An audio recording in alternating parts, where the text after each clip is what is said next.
วันที่2 เมษายน 2026 นำโดยฐานป้านาลีศรีสุริตภรรยาสหายเลขาธิการใหญ่ประธานประเทศพร้อมด้วยคณะ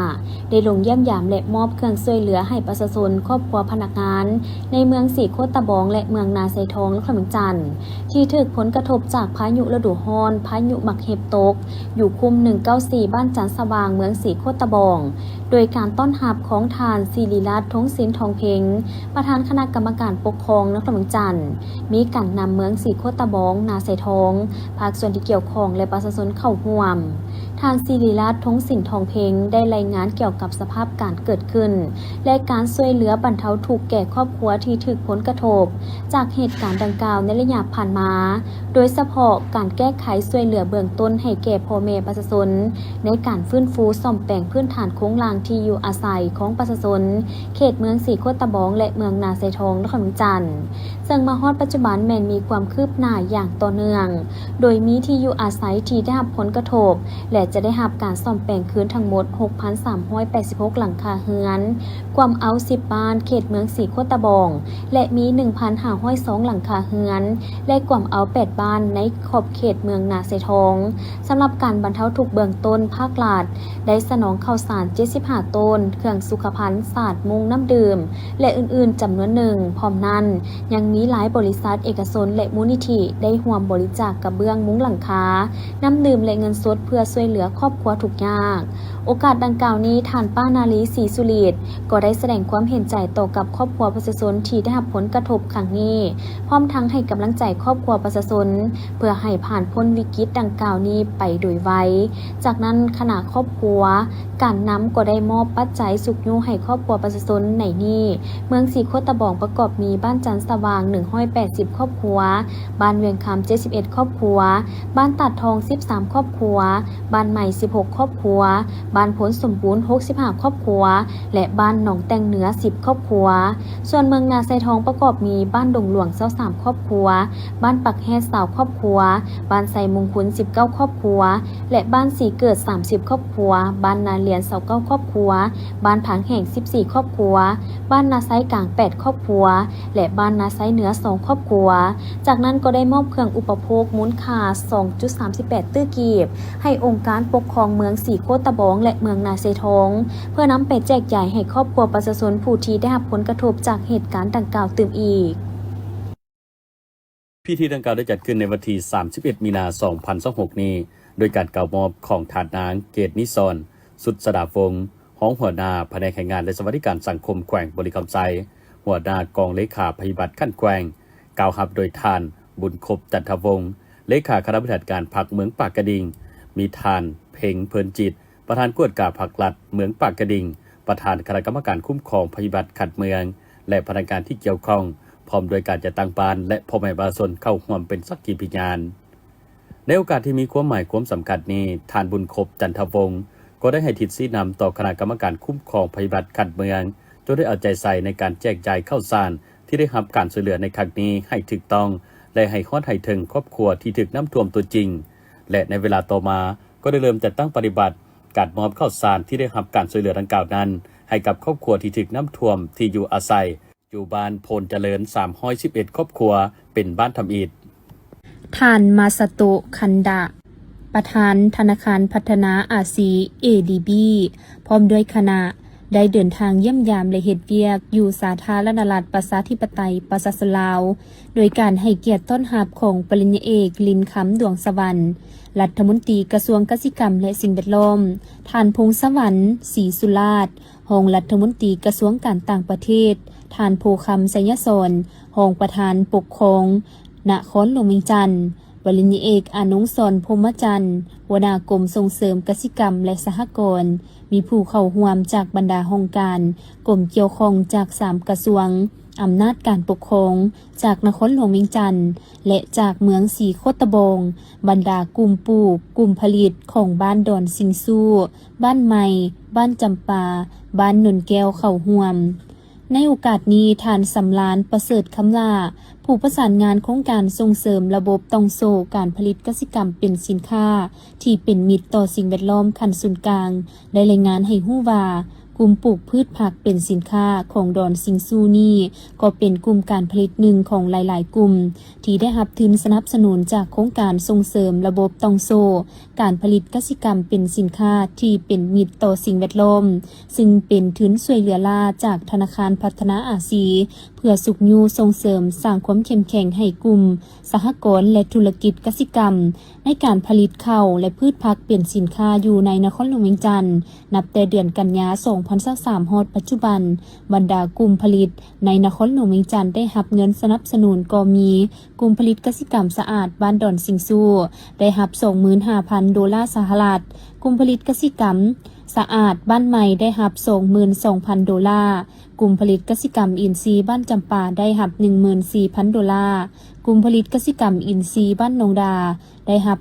14,000 ดอลลาร์กลุ่มผลิตกสิกรรมอินทรีย์บ้านพลแก้วได้รับ 9,000 ดอลลาร์กลุ่มผลิตกสิกรรมอินทรีย์บ้านเสียงดาได้รับ 17,000 ดอลลาร์กลุ่มผลิตกสิกรรมอินทรีย์บ้านนาสังไพได้รับ 9,000 ดอลลาร์สหรัฐจากนั้นปริญญาเอกลินคำดวงสวรรค์ได้กล่าวว่าปัจจุบันแขนงกสิกรรมและสิ่งแวดล้อมพร้อมสุ่มใส่จัดตั้งปฏิบัติแผนพัฒนาแขนงการ 2026-2030 วิสัยทัศน์ 2050 ยกสูงการพัฒนาและยกสูงความสามารถของบุคลากรการปลูกการเลี้ยงการปรุงแต่งการค้นคว้าทดลองเรียกงานสุขอนามัยสุขานาพืชและอื่นๆเพื่อให้ได้ตามมาตรฐานสากลและสามารถเชื่อมโยงกับภาคพื้นและสากลฉะนั้นจึงขอเสนอท่านประธานธนาคารพัฒนาอาซีเพื่อพิจารณาให้การสนับสนุนสุขยูและสนองทุนให้พวกเขาเพิ่มเติมอีกในซุ้มปีต่อหน้าท่านมะซาโตะคันดะได้กล่าวในพิธีว่าการที่มาร่วมกันอยู่ที่นี่เพื่อเฉลิมฉลองครบรอบ 60 ปีการร่วมมือระหว่างธนาคารพัฒนาอาซีและประเทศลาวบ่แม่นเพียงแต่เฉลิมฉลองประวัติศาสตร์แต่มาเพื่อเบิ่งผลสำเร็จที่เกิดขึ้นตัวจริงมีความยินดีเป็นอย่างยิ่งที่ได้มาอยู่ที่นี่เพื่อเป็นพยานผลสำเร็จใกล้ชิดของการร่วมมือระหว่าง ADB และกระทรวงกสิกรรมและสิ่งแวดล้อมพร้อมการขับเคลื่อนการเติบใหญ่ขยายตัวความยืดหยุ่นและควบคุมทุกภาคส่วนของธนาคารพัฒนาอาซีมีความภาคภูมิใจที่ได้นำเงินทุนมาช่วยเหลือให้ในวันที่ 1 เมษายน 2026อยู่ที่ห้องว่าการนครหลวงเวียงจันทน์ท่านศิริราช ทงศิลป์ทองเพ็งประธานคณะกรรมการปกครองนครหลวงเวียงจันทน์ได้ให้เกียรติรับเงินและเครื่องอุปกรณ์ช่วยเหลือครอบครัวที่ได้รับผลกระทบจากพายุหมากเห็บอยู่2เมืองของนครหลวงเวียงจันทน์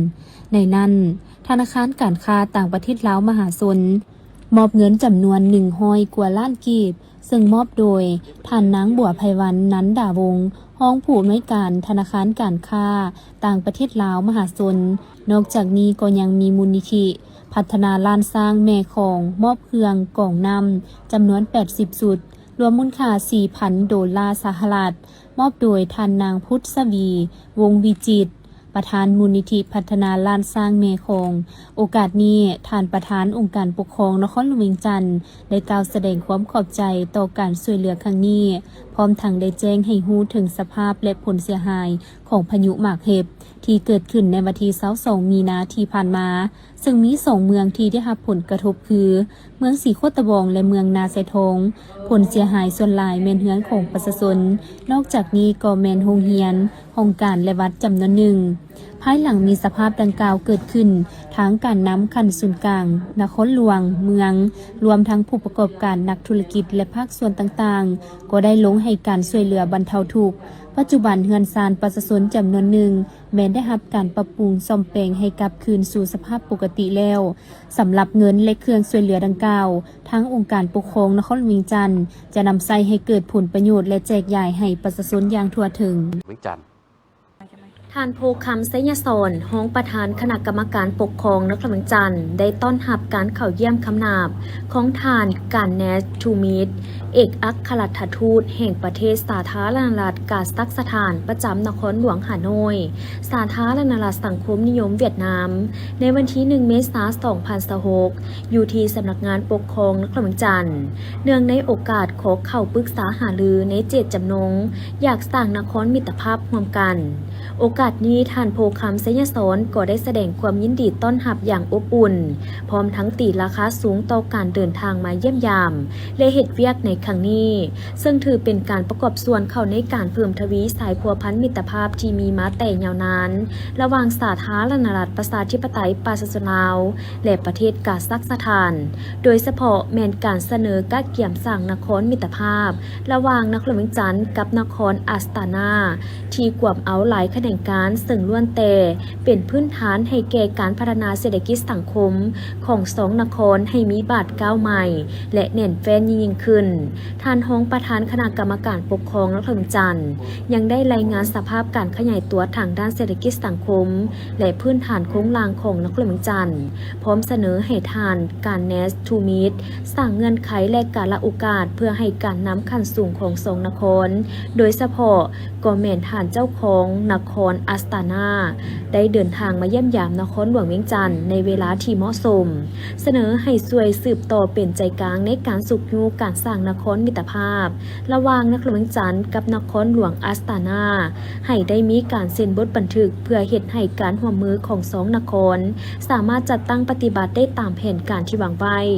ซึ่งนครเวียงจันทน์มีความยินดีและพร้อมแล้วที่จะให้การสนับสนุนเต็มที่เพื่อช่วยให้การเสนอสร้างนครมิตรภาพของฐานทูตถูกตามกลไกและระเบียบขั้นตอนต่างๆนอกนี้ยังเสนอฐานทูตให้การช่วยเหลือและสนับสนุนสร้างเงื่อนไขให้แก่นักท่องเที่ยวนักลงทุนของกาซัคสถานให้เข้ามาเฮ็ดธุรกิจและท่องเที่ยวอยู่สาธารณรัฐประชาธิปไตยปาซาลาวพร้อมกันนี้การนำนครเวียงจันทน์ยังหวังอย่างยิ่งว่าฐานทูตจะช่วยสุขยูให้นครหลวงเวียงจันทน์และนครอัสตานาสามารถสั่งตั้งการร่วมมืออย่างแน่นแฟ้นเพื่อช่วยเหลือเพิ่มพูนคุณสร้างซึ่งกันและกันในตอนหน้าและยาวนานท่านการเนสทูมิตได้กล่าวแสดงความขอบใจต่อการต้อนรับพร้อมสัญญาจะสุขยูส่งเสริมเฮ็ดให้การร่วมมือมีการพัฒนาขยายตัวเฮ็ดให้การร่วมมือสร้างนครมิตรภาพมีรูปธรรมและมีผลสำเร็จตามคาดหมายในวันที่ 31 มีนาคม 2026 กรมแผนการและการร่วมมือกระทรวงเกษตรกรรมและสิ่งแวดล้อมได้จัดกองประชุมปรึกษาหารือและวางแผนผลักดันนโยบายด้านสิ่งแวดล้อมสู่การปฏิบัติประจำปี 2026 ของโครงการส่งเสริมการผลิตและบริโภคแบบยินยงขั้นศูนย์กลางและนครหลวงเวียงจันทน์โดยการเป็นประธานของทานสุนเดชสุขเจริญรองหัวหน้ากรมแผนการและการร่วมมือมีทานภาวันศรีหาวงศ์รองหัวหน้าแผนกกสิกรรมและสิ่งแวดล้อมนครหลวงเวียงจันทน์พร้อมโดยภาคส่วนที่เกี่ยวข้องเข้าร่วมสำหรับโครงการส่งเสริมการผลิตและบริโภคแบบยินยงสาธารณรัฐประชาธิปไตยปาซาลาวหรือเอิ้นย่อว่าโครงการ SCP in Laopedia แม่นโครงการที่ได้รับการอนุมัติและลงนามการจัดตั้งปฏิบัติโครงการตั้งแต่เดือนมิถุนายน 2024 มีระยะการจัดตั้งปฏิบัติฮอดปี 2027 โดยได้รับการสนับสนุนจากสหภาพยุโรปและรัฐบาลสวิตเซอร์แลนด์ผ่านองค์การสวิตคอนแทคของสปป.ลาวกองประชุมครั้งนี้จัดขึ้นเพื่อเป็นเวทีในการทบทวนคืนผลสำเร็จของการจัดตั้งปฏิบัติเวียกงานในปี 2025ร่วมกับการวางแผนยุทธศาสตร์สำหรับปี 2026 ซึ่งจุดประสงค์ของการจัดกองประชุมครั้งนี้เพื่อทบทวนและปรึกษาหารือผลการค้นคว้าความสำคัญในการค้นคว้าในปี 2025 ที่เกี่ยวกับการคุ้มครองขี้เหงื่อในนครหลวงเวียงจันทน์และผลกระทบซึ่งด้านนโยบายที่เกี่ยวข้องเสริมสร้างความเข้าใจเกี่ยวกับข้อตกลงเลขที่ 1083/นวจ.ให้แก่ภาคส่วนที่เกี่ยวข้องรวมทั้งขอบเขตเป้าหมายและข้อกำหนดในการดำเนินการอำนวยความสะดวกในการประสานงานระหว่างภาครัฐองค์การจัดตั้งทั้งสังคมภาคส่วนพัฒนาและภาคส่วนอื่นๆเพื่อสนับสนุนการดำเนินงานให้มีประสิทธิผลพัฒนาแผนปฏิบัติงานเป็นรูปธรรมและมีกำหนดที่ชัดเจนสำหรับนำใช้ในข้อตกลงเลขที่ 1083/นวจ.ในนครหลวงเวียงจันทน์โดยกำหนดบทบาทหน้าที่รับผิดชอบและกิจกรรมสำคัญอย่างชัดเจนกำหนดช่องว่างด้านสถาบันด้านการดำเนินงานที่อาจมีผลกระทบต่อการบังคับใช้และเสนอแนวทางแก้ไขที่เป็นรูปธรรมเสริมสร้างให้สอดคล้องกับแผนดำเนินงานการคุ้มครองพลาสติกแห่งชาติและเป้าหมายที่กว้างขวางของการบริโภคและการผลิตที่ยืนยง ในกองประชุมผู้เข้าร่วมได้รับฟังการนำเสนอเกี่ยวกับข้อตกลงของรัฐมนตรีว่าด้วยการจัดตั้งคณะกรรมการคุ้มครองโครงการ SCP รับฟังการนำเสนอการประเมินแผนงาน SCP ขอคนพบที่สำคัญและแนวทางการดำเนินงานในบาทก้าวต่อหน้าจนถึง 2030 การนำเสนอผลการขุดคั่วการประเมินความเป็นไปได้และความพร้อมในการยกเลิกนำใส่ถุงพลาสติกในนครหลวงเวียงจันทร์คือในวันที่ 2 เมษายน 2026 เนื่องในโอกาสคำนับหับตอนวันสั่งตั้งพรรคประชาชนปฏิวัติลาวครบรอบ 71 ปี และวันสั่งตั้งสาวหนุ่มประชาชนปฏิวัติลาวครบรอบ 71 ปี โดยการเป็นประธานของสหายโพคำแววมณีประธานกวดก้าผักลัดเมืองอุทุมพรสหายนางภูธรไสสุเรียนเลขาคณะบริหารงานสาวหนุ่มเมืองอุทุมพรมีเลขาสาวหนุ่มโฮงเหียนคัวจานและมหาชนก้าวหน้าเข้าร่วมเพื่อสร้างกระบวนการคำนับหับตอนวันสำคัญต่างๆของพรรคของชาติทั้งเป็นการสร้างให้สมาชิกสาวหนุ่มประชาชนปฏิวัติลาวกลายเป็นนักเรียนดีเรียนเก่งเป็นผู้สืบทอดที่ดีให้แก่ประเทศชาติในอนาคตโดยอิงตามกฎระเบียบของสาวหนุ่มประชาชนปฏิวัติลาวก็คือความเรียกร้องต้องการเฉพาะหน้าและยาวนานของการปฏิวัติพร้อมทางอิงใส่ความตื่นตัวของมหาชนผู้ที่มีผลงานดีเด่นในภารกิจปกปักรักษาและสร้างสรรค์พัฒนาประเทศชาติโดยเฉพาะพัฒนาด้านการศึกษาห่มเหียนต่างๆในพิธีสหายนางกองคำสุทธิวงศ์ได้ขึ้นผ่านมติตกลงของคณะบริหารงานสาวหนุ่มว่าด้วยอนุมัติทับห้องเอามหาชนก้าวหน้าเข้าเป็นสมาชิกสาวหนุ่มประชาชนปฏิวัติลาวเห็นดีอนุมัติทับห้องเอามหาชนก้าวหน้าเข้าเป็นสมาชิกสาวหนุ่มประชาชนปฏิวัติลาวจำนวน4โรงเรียนมีมหาชนก้าวหน้าทั้งหมด293น้องหญิง164น้องท่านศิริราช ธงศิลป์ ทองเพ็งประธานคณะกรรมการปกครองนครหลวงเวียงจันทร์ได้ตั้งหน้าองค์การปกครองนครหลวงเวียงจันทร์รับเอาเงินช่วยเหลือจาก2ภาคส่วนเพื่อเป็นการประกอบส่วนช่วยเหลือบรรเทาทุกข์ให้กับผู้ที่ได้รับผลกระทบจากพายุฤดูร้อนที่เกิดมีหมากเห็บตกอย่างรุนแรงในวันที่22มีนาคม2026ที่ผ่านมาเฮ็ดให้เกิดลมแรงฝนตกหนักและมีหมากเห็บตกอย่างรุนแรงใส่เฮือนซานบ้านซองและหลังคาเฮือนของประชาชนอยู่เขตเมืองสีโคตะบองและเมืองนาสายทองนครหลวงเวียงจันทร์ได้รับผลกระทบเสียหายอย่างหนักหน่วงต่อที่อยู่อาศัยและทรัพย์สินของประชาชนดังนั้นในวันที่3เมษายน2026ที่ห้องว่าการปกครองนครหลวงเวียงจันทร์ธนาคารแห่งสาธารณรัฐประชาธิปไตยประชาชนลาวก็ได้เข้ามอบเงินจำนวน100ล้านกีบมอบโดยทานนางวัฒนาดาลาลอยรองผู้ว่าการธนาคารแห่งสาธารณรัฐประชาธิปไตยประชาชนลาวนอกจากนี้ก็ยังมีธนาคารร่วมพัฒนามหาชนหรือ JDB มอบจำนวน20ล้านกีบมอบโดยทานศรีนุกสิมมาพรมหัวหน้าห้องการ JDB โดยได้มอบให้องค์การปกครองนครหลวงเวียงจันทร์เพื่อนำไปแก้ไขผลกระทบดังกล่าวโอกาสนี้ทานศิริราช ธงสิงห์ ทองเพ็งก็ได้ตั้งหน้าให้องค์การปกครองนครหลวงเวียงจันทร์ก็คือประชาชนที่ได้รับผลกระทบแสดงความขอบใจมายังธนาคารแห่งสาธารณรัฐประชาธิปไตยประชาชนลาวและธนาคาร JDB ที่ได้ให้การช่วยเหลือครั้งนี้เงินจำนวนดังกล่าวจะนำไปแก้ไขและแจกจ่ายให้ประชาชนที่ได้รับผลกระทบเพื่อนำใช้เข้าในการซ่อมแปลงเรือนซานที่เปเพจากพายุดังกล่าวให้กลับเข้าสู่สภาวะปกติโดยไวและในตอนบ่ายของวันเดียวกันองค์การสหประชาชาติด้านเคหสถานก็ได้เข้ามอบเงินช่วยเหลือรวมมูลค่า100ล้านกีบโดยตั้งหน้ามอบโดยทานดร.อาวีสากาหัวหน้าองค์การสหประชาชาติด้านเคหสถานประจำสปป.ลาวพร้อมด้วยคณะการมอบเงินครั้งนี้เพื่อประกอบส่วนช่วยเหลือผู้ที่ได้รับผลกระทบจากพายุฤดูร้อนและหมากเห็บตกอยู่นครหลวงเวียงจันทร์โดยเฉพาะแมนทางด้านการสนองนำไส้และสุขาภิบาลให้แก่ประชาชนอยู่เขตเมืองสีโคตะบองและเมืองนาสายทองที่ได้รับผลกระทบจากพายุให้มีความสะดวกในการดำรงชีวิตและมีน้ำไส้อย่างเพียงพอในวันที่3เมษายน2026ที่กองบัญชาการปกส.เมืองจันทบุรีนครหลวงเวียงจันทร์ห้านเพชรและคำกระดัษจิวเวลรี่ได้จัดพิธีมอบหับประตูโค้งทางเข้ากองบัญชาการปกส.เมืองจันทบุรีต่างหน้าห้านเพชรและกระดัษจิวเวลรี่กล่าวมอบโดยทานสุขทวีจันทวงศ์พร้อมด้วยพนักงานและต่างหน้าหับโดยพันโทพรใจพามงคุณหัวหน้ากองบัญชาการปกส.เมืองจันทบุรีพร้อมด้วยคณะและพนักงานเข้าร่วมสำหรับประตูทางเข้ากองบัญชาการปกส.เมืองจันทบุรีที่จัดพิธีมอบหับดังกล่าวแม้นได้รับการประกอบส่วนสุกยูทืนฮอนจากห้านเพชรและคำกระดัษจิวเวลรี่ที่นำใช้งบประมาณการก่อสร้างรวมมูลค่า119ล้านกีบ เพื่อมอบเป็นของขวัญให้แก่กองบัญชาการปกส.เมืองจันทบุรีเนื่องในโอกาสเฉลิมฉลองวันสร้างตั้งปกส. 5 เมษายน 1961 5 เมษายน 2026 ครบรอบ 65 ปี และเป็นการตอบแทนที่กำลังปกส.เมืองได้อำนวยความสะดวกและรักษาความปลอดภัยโดยจัดกำลังเวรยามให้แก่ห้านเพชรและคำกรัตจิวเวลรี่จนสามารถสร้างความมั่นใจและเชื่อมั่นแก่ลูกค้ามาซื้อขายเพชรและคำจากห้านตลอดระยะผ่านมาโอกาสนี้ทานพันโทพรใจพามงคุณก็ได้ต่างหน้าให้แก่อ้ายน้องพนักงานและพลตำรวจทั่วกองบัญชาการปกส.เมืองกล่าวแสดงความขอบใจ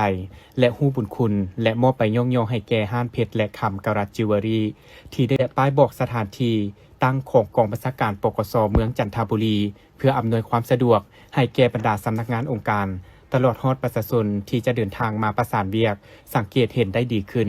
ในโอกาสที่สำคัญดังกล่าวทางห้านเพชรและคำกรัตจิวเวลรี่ยังได้ถือโอกาสนี้อวยพรมายังกองบัญชาการปกส.เมืองจันทบุรีก็คือทัวร์กำลังปกส.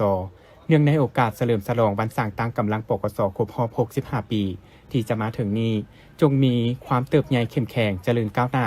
และพัฒนาอย่างบ่หยุดยั้งเพื่อรับใช้ประชาชนตลอดไปษา2026โดยการเข้าร่วมของทานแถวคำพรหมวงศ์เลขาคณะบริหารงานพรรคเมืองอุทุมพรทานศรีวิไลสุริโย